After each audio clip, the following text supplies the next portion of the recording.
The story of faith, one book at a time, Esther. What do we do when God seems silent? There are seasons when his presence seems unmistakable. A door opens, a prayer is answered, a path that had been hidden suddenly becomes clear, and we can look at what happened and say, God did this. But there are other seasons when heaven seems quiet.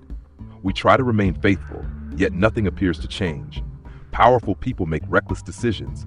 Evil gains influence. The future seems to be decided by forces beyond our control, and God appears strangely absent from the room. The book of Esther was written for moments like those. God is never named anywhere in its 10 chapters. No prophet enters the story with a message from the Lord. No sea opens. No fire falls from heaven. No angel appears to explain what God is doing.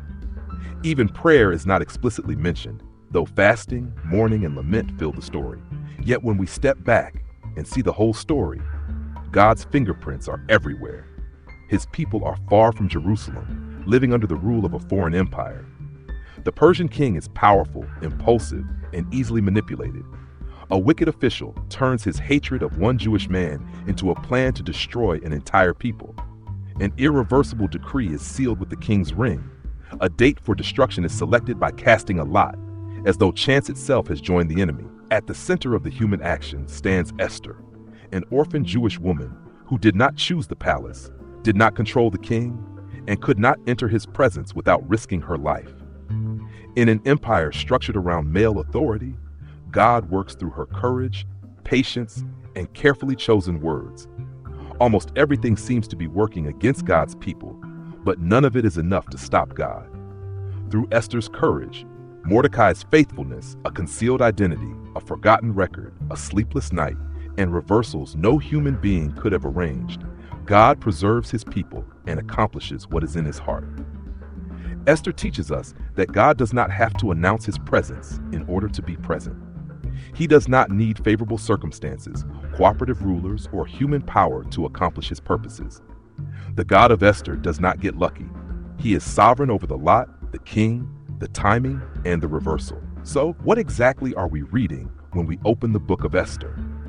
Esther is a 10-chapter historical narrative set in Susa, one of the royal cities of the Persian Empire, during the reign of King Ahasuerus. Ahasuerus is generally identified with Xerxes I, who ruled Persia in the 5th century before Christ. The story spans roughly a decade, beginning in the 3rd year of his reign and reaching its crisis in the 12th. The book does not name its author, and its exact date of composition is debated. But the writer knew the world of the Persian court and shaped the account with great literary care. Banquets, decrees, royal records, and repeated reversals hold the story together. Details that appear unimportant return later at precisely the moment they are needed. Esther also explains the origin of Purim, the annual Jewish celebration remembering deliverance from Haman's plot.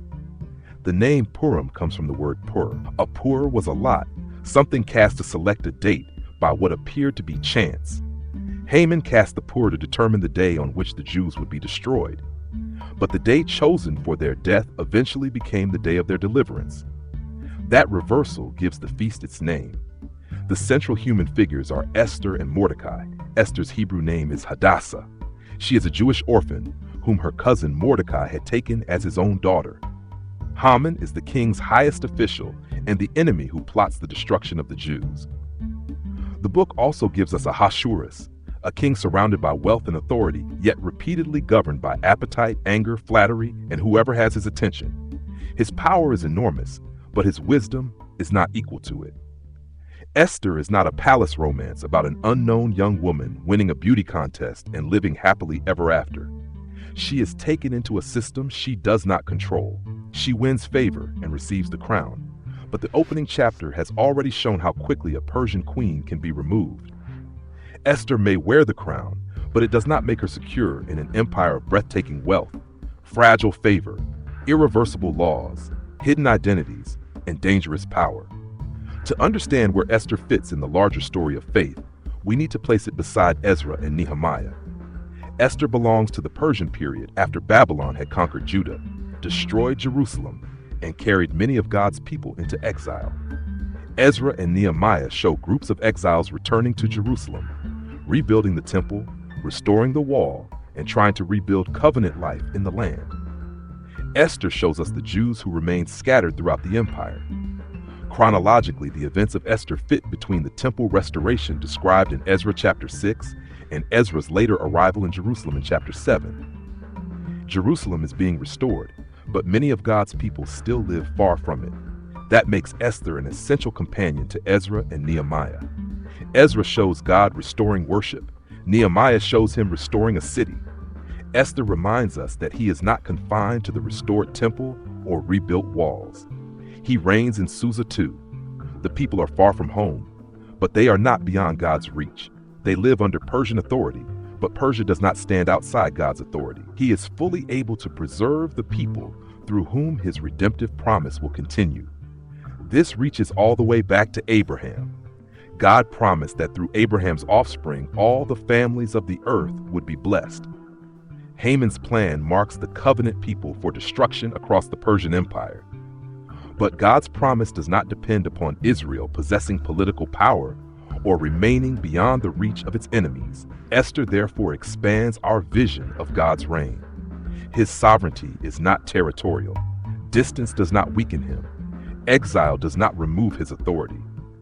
Foreign kings do not become sovereign because they cannot see the throne above their own. Ahasuerus sits on the throne in Susa, but he is not the highest king in the story. With that setting in place, let's walk through what happens in the book. Esther opens with a display of imperial glory. Ahasuerus spends 180 days showing the wealth and splendor of his kingdom to officials and nobles. That display is followed by a 7-day feast in Susa, where wine is abundant. On the 7th day, when the king's heart is merry with wine, he commands Queen Vashti to appear before the men so they can admire her beauty. She refuses, and her refusal throws the court into panic. The king's advisors transform one household conflict into an imperial crisis. They warn that women everywhere will hear what Vashti has done and begin despising their husbands. A decree is sent throughout the empire, and Vashti is removed from her position. This opening scene introduces a king who can rule provinces from India to Ethiopia, but cannot govern his own anger. It also establishes the danger surrounding any woman in his court. Vashti's future can be altered by one intoxicated command and the anxious counsel of powerful men. The book begins with men trying to secure their authority through an empire-wide decree. Before the story is finished, an entire people will be preserved through the faithful intervention of a woman with very little formal power of her own. After the king's anger subsides, officials gather beautiful young women from throughout the empire so he can choose another queen. Esther is among those taken to the palace. She is introduced without wealth, power, parents, or public standing. Mordecai had raised her after her parents died. At his instruction, she does not reveal that she is Jewish. The narrator never explains that command, but her concealed identity later becomes essential to the reversal. Esther wins favor with those responsible for her care, and eventually she wins the favor of the king.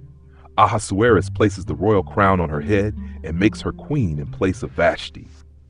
Before the central conflict begins, another event takes place that appears small at the time. Mordecai learns that 2 royal officials are plotting to assassinate Ahasuerus. Esther reports it to the king in Mordecai's name. The conspirators are executed, and Mordecai's service is written in the royal chronicles. Then nothing happens. Mordecai is not rewarded. He is not promoted. His faithfulness is recorded and apparently forgotten as the story moves on. The king then promotes Haman the Agagite above the other officials. The servants at the king's gate bow and pay homage to Haman, but Mordecai refuses. His Jewish identity is connected to the conflict, but Esther does not explain his precise reason. Haman is enraged, and killing Mordecai alone is not enough for him. Once he learns who Mordecai's people are, he turns a personal offense into a plan of genocide. Haman tells the king that a certain people are scattered throughout the empire, that their laws are different, and that tolerating them is not in the king's interest. He never identifies them. He reduces human lives to a political inconvenience and offers silver to fund their destruction. The king does not investigate. He gives Haman his signet ring and authorizes him to act. Haman casts Purim to select the date.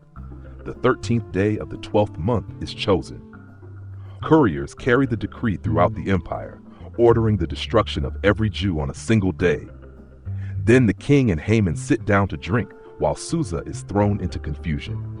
When Mordecai hears the decree, he tears his clothes, puts on sackcloth and ashes, and cries out bitterly in the city. Throughout the provinces, the Jews mourn, fast, weep, and lament. Esther initially does not understand why Mordecai is grieving. When she sends to learn the cause, he gives her a copy of the decree and tells her to plead before the king for her people. Esther explains the danger. Anyone who enters the king's inner court without being summoned can be put to death unless the king extends the golden scepter. She has not been called to appear before him for 30 days. Mordecai responds that relief and deliverance will rise for the Jews from another place if she remains silent, but she and her father's house will perish.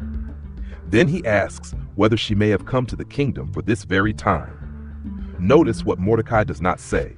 He does not say that everything depends upon Esther. He expresses confidence that deliverance will rise. But Esther is still responsible for what she does with the access and influence she has been given. Esther accepts the call. She tells Mordecai to gather the Jews in Susa and fast for 3 days. She and her young women will fast as well. Then she will enter the king's presence against the law. Her words in Esther chapter 4 verse 16 are these: "Then I will go to the king, though it is against the law, and if I perish, I perish." Those words declare that obedience is worth the risk, even when the outcome remains hidden. On the 3rd day, Esther puts on her royal robes and stands in the inner court. The king sees her and extends the golden scepter, sparing her life. When he asks for her request, Esther invites the king and Haman to a banquet. At that banquet, the king again asks what she wants and promises to grant her request. Esther invites both men to return for a second banquet the following day. The text does not tell us why she waits. She may be acting strategically, discerning the king's response, or needing more time. We do not know, and the book does not require us to decide. What the book does show us is what happens during the delay. Haman leaves delighted by his access to the queen, but seeing Mordecai at the gate ruins everything for him. He boasts about his wealth, his sons, his promotion, and his honor. Then he admits that none of it satisfies him while Mordecai remains alive. At the urging of his wife and friends, Haman prepares a gallows 50 cubits high. He plans to ask the king for permission to hang Mordecai upon it the next morning. Mordecai goes to sleep with the gallows standing. Haman goes to the palace expecting to receive permission for an execution. Esther waits for the second banquet. Then Esther chapter 6 begins with one quiet sentence: "On that night the king could not sleep." The king orders the royal chronicles to be read. Of all the records that might have been chosen, the account of Mordecai exposing the assassination plot is read aloud. The king asks what honor was given to Mordecai. The answer is none. At that exact moment, Haman enters the court. Before he can request Mordecai's execution, the king asks what should be done for the man the king delights to honor. Haman assumes the king means him, so he describes an extravagant public celebration. The king then commands Haman to give every honor he described to Mordecai. Haman is forced to lead the man he came to kill through the city in royal honor. At Esther's second banquet, the king asks again for her request. Esther finally reveals both her identity and the danger. She asks that her life and the lives of her people be spared. When the king demands to know who would dare devise such a plan, Esther answers plainly in chapter 7, verse 6. "A foe and enemy, this wicked Haman." Haman is exposed, and the king orders him executed on the gallows he had prepared for Mordecai. But Haman's death does not cancel the decree. The order was written in the king's name and sealed with his ring, so it cannot simply be revoked.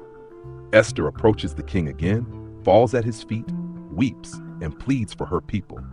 A second decree authorizes the Jews throughout the empire to gather and defend themselves against attack.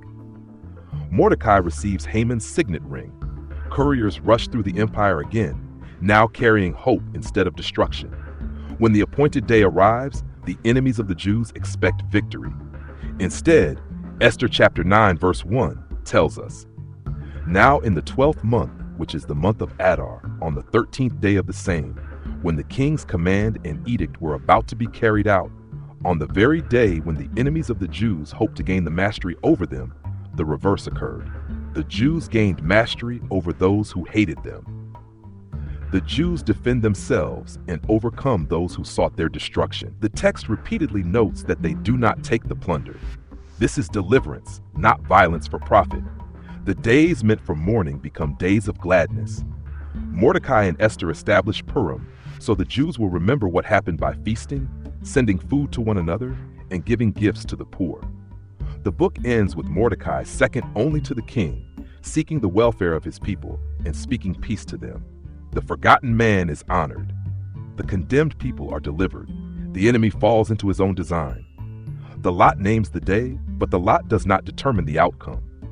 Now that we have walked through the story, let's step back and notice 6 major themes. The first theme is the hidden providence of God. God's name is absent, but his rule is not. A young woman wins favor. A man uncovers a conspiracy. A record is written. A king cannot sleep. A forgotten service is read aloud. A proud official enters at the wrong moment. A queen speaks at the right one. Each event can appear ordinary when viewed alone. Together, they form a pattern too meaningful to ignore. Providence often looks ordinary while we are living through it. We may see only an interruption, a delay, or a forgotten act. Esther shows us a completed story, while we usually live in the middle without a narrator explaining what will matter later. The book calls us to trust God's character. It does not call us to pretend that we can interpret every circumstance. The second theme is God's sovereignty over human power. Ahasuerus rules 127 provinces, yet he is manipulated by advisors, Haman, circumstances, and his own emotions. Haman receives the king's ring, chooses the date, writes the decree, and builds the gallows. But the power he uses against God's people returns upon his own head. Neither man is as sovereign as he appears. Only God can rule without being manipulated, surprised, threatened, or overthrown. The Pur makes this especially clear. Haman believes the future can be scheduled by casting lots, but the chosen date only gives God's people time for the reversal to unfold. What looks like chance remains under the authority of the God who rules creation, nations, kings, and calendars. The third theme is meaningful human responsibility. God's sovereignty does not make Esther passive. Mordecai must send the warning. Esther must enter the court, prepare the banquets, expose Haman, and plead again after he is dead. Mordecai must write the second decree. The Jews must gather to defend their lives. God accomplishes his purpose through meaningful human decisions without surrendering his sovereignty to them. The fourth theme is the striking place Esther occupies in that work. The book begins in a court where powerful men respond to one woman's refusal by issuing a decree intended to reinforce male authority across the empire. Yet God places another woman at the center of the human action. Esther has no army.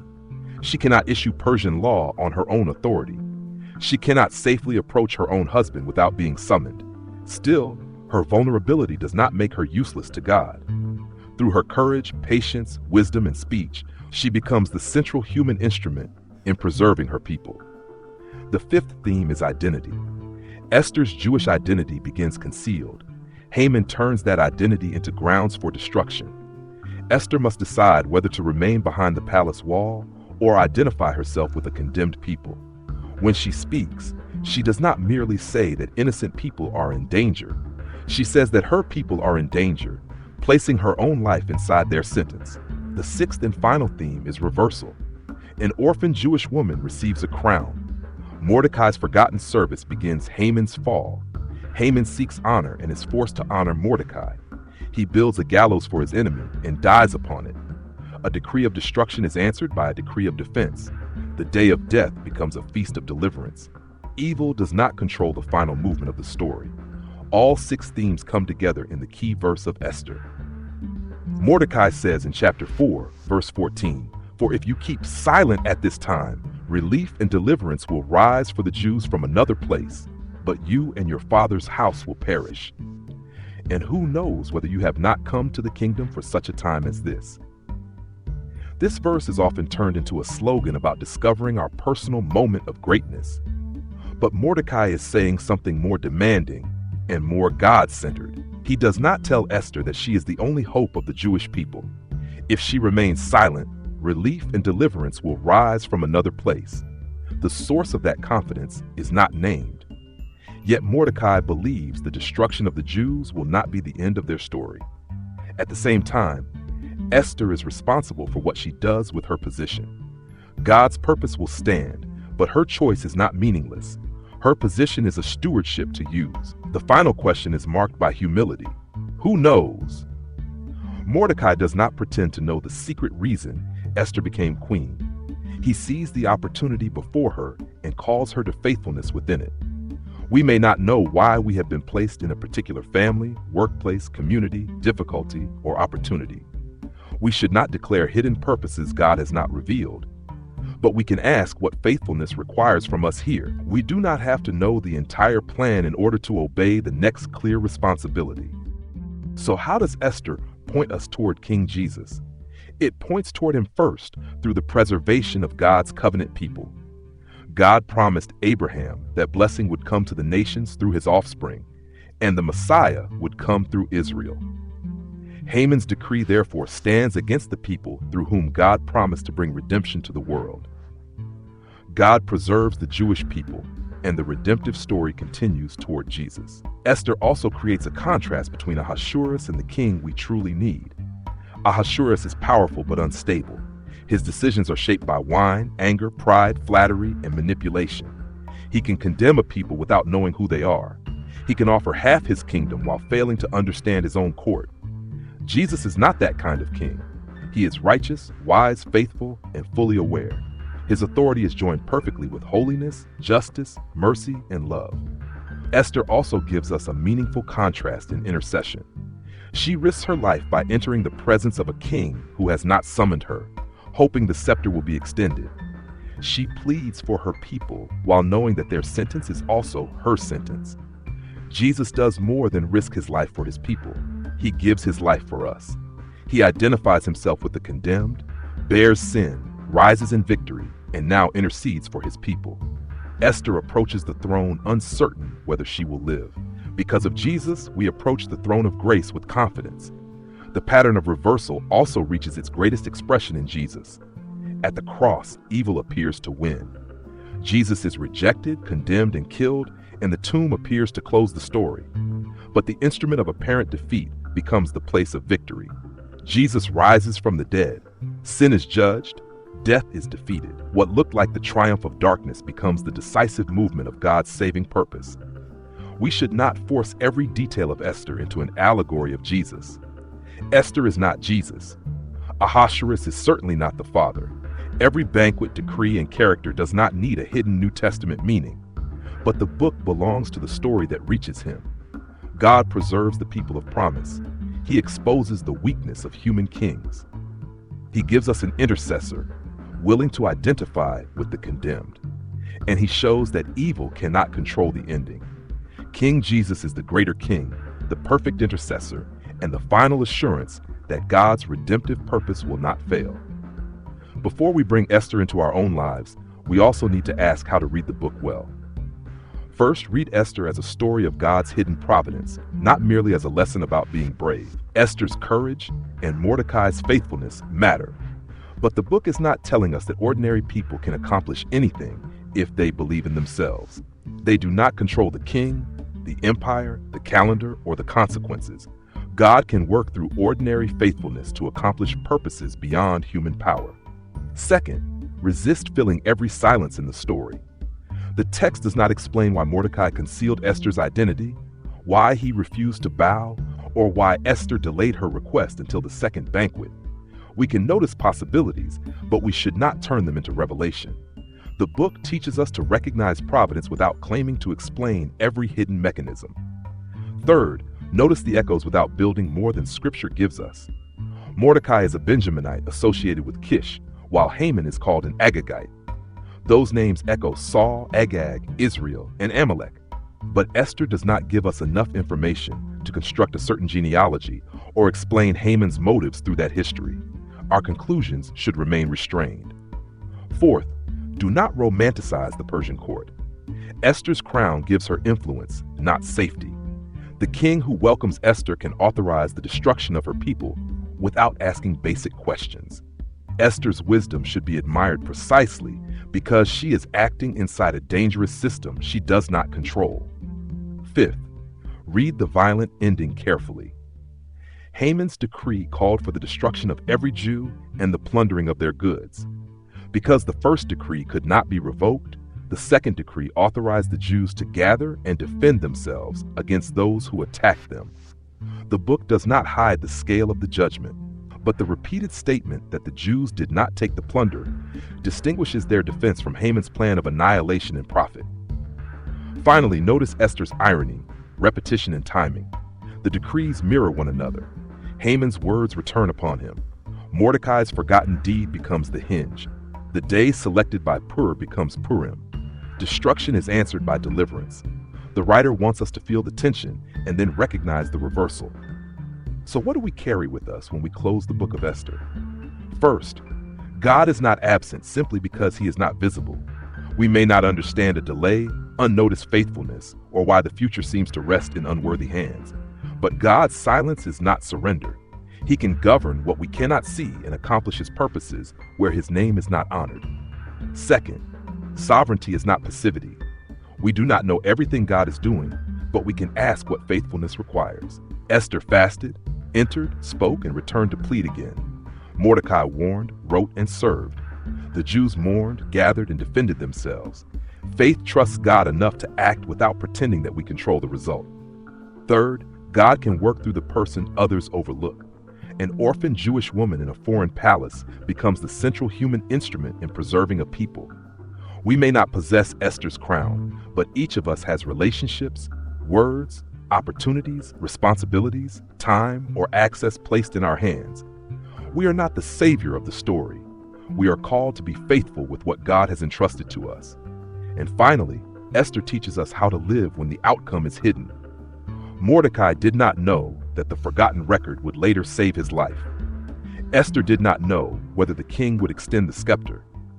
They had to act before they could see the ending, and so do we.